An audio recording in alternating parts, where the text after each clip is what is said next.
Happy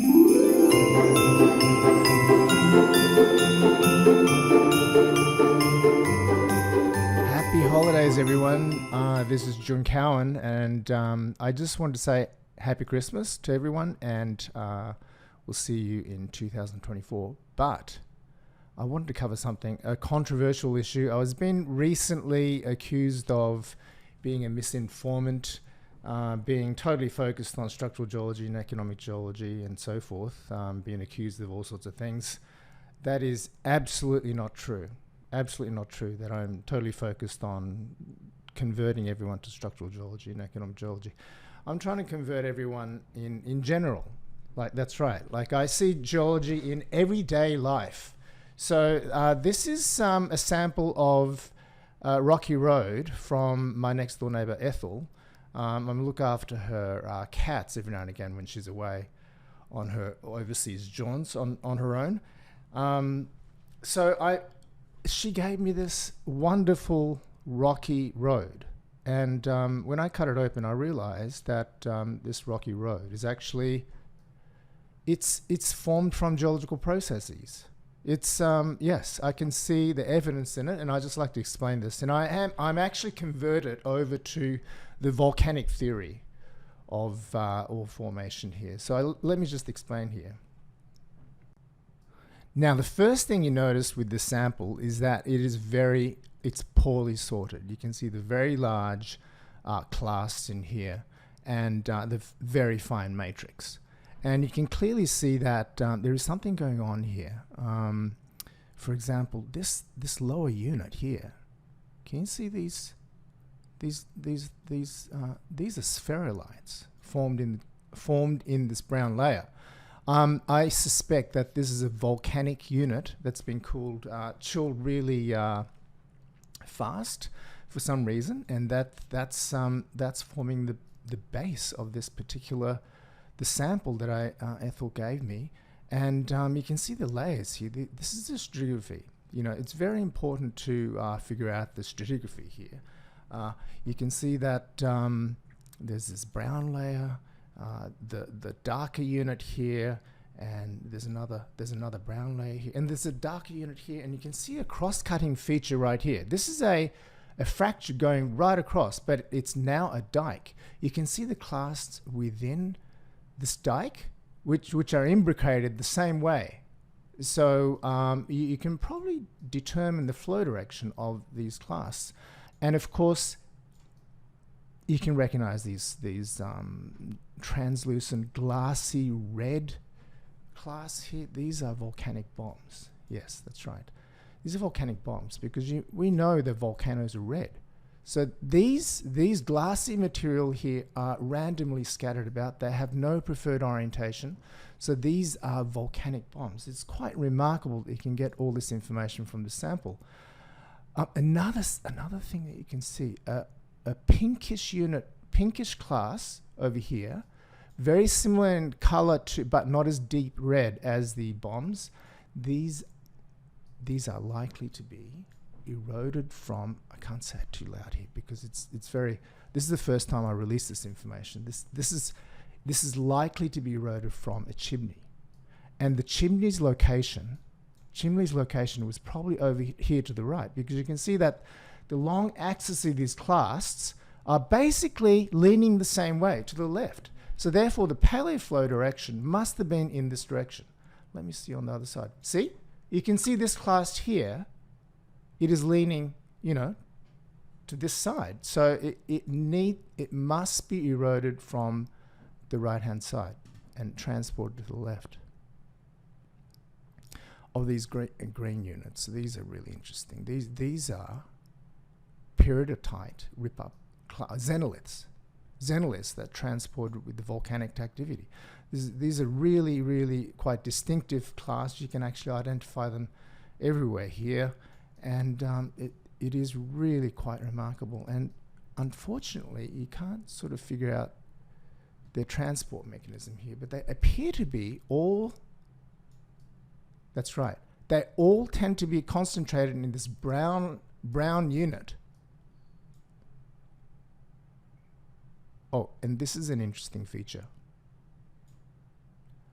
I've analyzed these samples. See these?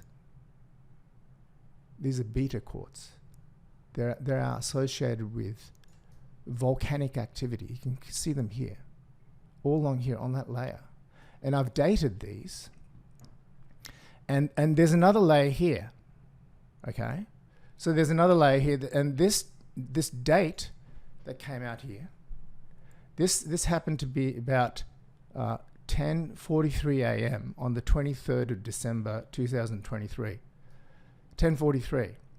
Here, it turned out to be the same date, but at 2:15 p.m.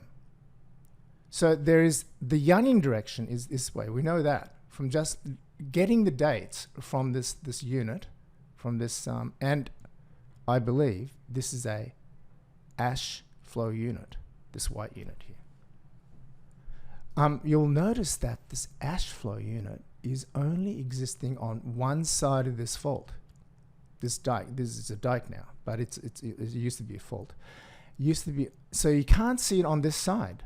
And I suspect the reason why is that this is a rapidly accumulating, it's an extensional basin basically. This is the extensional margin here, and this fault, this is likely a fault on this side. You can see that the white ash unit is bleeding along the fault.